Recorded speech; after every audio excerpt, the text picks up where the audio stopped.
міндетті медициналық әлеуметтік сақтандыру енгізілді. Одан бері оның бюджеті 2 есеге дейін өсті, бірақ бүгінгі таңдағы оның мақсат еткен сапалы медициналық қызмет және ақша пациенттің соңынан жүреді деген қағида әлі күнге дейін орындалмай отыр. Жаңа Асхат Қанатұлы да кең ауқымда айтты. Біз ең бірінші ұсақ түйек мынау немес концептуалды біз өзгерістерді естігіміз келеді. Енді өздеріңізге белгілі, биыл мемлекет басшысы Қасым-Жомарт Кемелұлы Тоқаев жолдауда нақты айтты: мемлекеттік медициналық көмектің бірыңғай пакетін әзірлеу. Біз жаңа вице-министр Ардақ Амангелдіұлының баяндамасында бұл мәселені естідік, бірақ біз не түсініп отырмыз? Екі пакеттің арасындағы жаңағы қаражат бір пакеттен екінші пакетке ауысады деген секілді бір сондай түсінік қалыптасып отыр. Бірақ қоғамда ондай түсінік қалыптаспас үшін менің ойымша жалпы нақты механизм қандай болады, оның әдістемесі қалай өзгереді, ақпараттық түсіндірме жұмыс жүргізілуі қажет деп ойлаймын. Екінші мәселе бұл тариф мәселесі. Жаңа Асхат Қанатұлы бұған кеңінен тоқталды, бірақ бір мәселеге нақты тоқталғымыз келеді. Коммуналдық шығын мен тариф ол екі бөлек қарастырылу керек. Сонымен қатар балалар ауруханасындағы тариф ең төмен тариф. Ол тарифті қандай деңгейде де көтеруіміз қажет деп ойлаймыз. Өйткені біз мына ұлттық қор балаларға, тағы да басқа балалардың қауіпсіздігі мен денсаулығына мемлекет басшысы үлкен бастама көтеріп жатыр. Ал біздің мәмістегі балалар ауруханасындағы тарифтің төмен болуы енді менің ойымша ол кәдімгі ешқандай сын көтермейді деп ойлаймыз. Біз биыл ұстаздар мәселесіне байланысты сұрақтар көтергенбіз. Өздеріңіз білесіздер, ұстаздар 56 күн жаңағыдай еңбек демалысына барады. Сол жерде оларға бір рет қана сақтандыру жарнасы төленеді. Кей жағдайда бізде тамыз айында немесе қыркүйек айының басында ұстаздарымыз емханаға барған кезде медициналық көмек қолжетімсіз болып қалған мәселелер болды. Біз биыл тағы да бұл мәселені көтердік. Шынымды айтсақ, бұл шешілген шығар деп ойлағанбыз. Бірақ кейбір өңірлерде бұл мәселе әлде де шешілген жоқ. Яғни жаңа айтып жатсыздар ғой, бізде өзімізде штаб бар деп. Ол ручной управлениемен жасалып отыр да, шын мәнінде қазір 20 өңірде барлық 7500 мектептің ұстаздары осы бір реттік жарнада келесі жылғы жазғы демалысында медициналық көмексіз қалмау керек. Соған қайтадан мән берулеріңізді сұраймыз. Келесі айтылып жатқан мәселе ол емханалардағы кезектің ұзақтығы. Мысалы, егер профильді маманға жазылатын болса, немесе диагностикадан өткісі келсе, онда олар пациенттер айлап күтеміз дейді. Сондықтан оны кезекті күткеннен көрі біз ақылы қызметке жүгінеміз.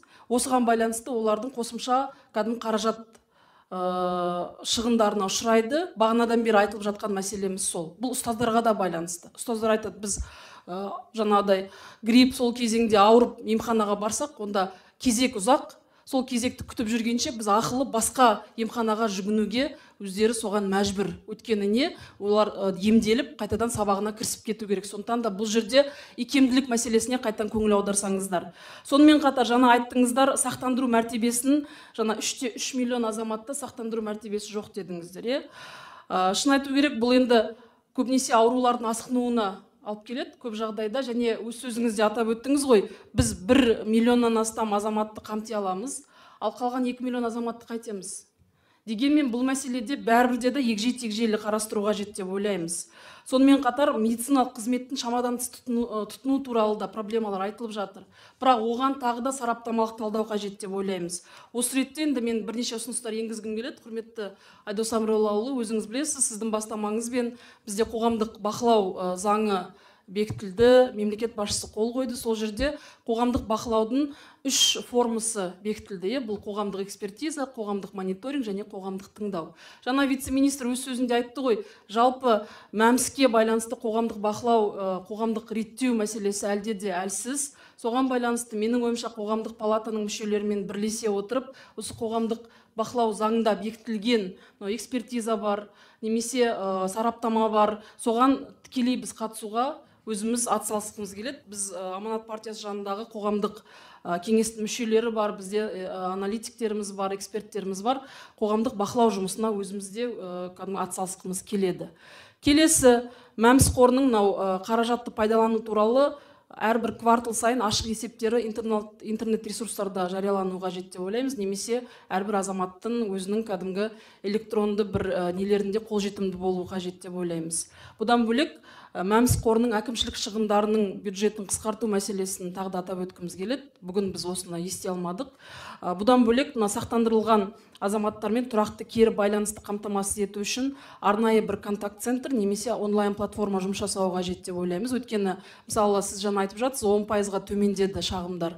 Ал біздің депутаттарға келетін, оның ішінде мысалы бізге әлеуметтік саладағы комитеттің мүшелеріне бізге осы мәселеге байланысты шағымдар толастаған жоқ. Соған байланысты бұл қайтадан қарастыру қажет деп ойлаймыз. Бұдан бөлек жаңа тегін дәрі-дәрмек мәселесі, тегін дәрі-дәрмекпен қамтамасыз ету кезіндегі жалпы жүйенің ашықтығы және сол жердегі есептілік. Бұл жерде прозрачность болмағандықтан, ол жерде де припискалар бар деп ойлаймыз. Сондықтан да осы мәселені жете қарауларыңызды сұраймыз. Бұдан бөлек жалған есептер немесе бір қызмет үшін 2 рет төлем алу секілді заңсыз әрекеттер, онымен күресіп жатырмыз деп денсаулық сақтау министрлігі айтып жатыр, бірақ дегенмен тиімді жолдарын бірлесіп қарастыруды біз де ұсынатын едік. Неге? Өйткені бұл жерде қаражаттың көпшілігі осыған кетіп жатыр. Тегін дәрі-дәрмекке кетіп жатыр, сонымен қатар припискаларға да кетіп жатыр. Сондықтан бұл жерде енді әрине процестерді цифрландыру қажет, қоғамдық бақылауды күшейту қажет, және жауапты тұлғаларға қойылатын талаптарды одан да қатаңдату қажет деп ойлаймыз. Енді біз үкімет сағатын өткізуді жоспарлап отырмыз. Әлеуметтік мәдени даму комитеті Асхат Қанатұлы төрағасымен осы жерге дәл бүгінгі айтылған мәселелерде егжей-тегжейлі дайындалып келсе тіпті жақсы болатын еді деген ойдамыз. Рахмет.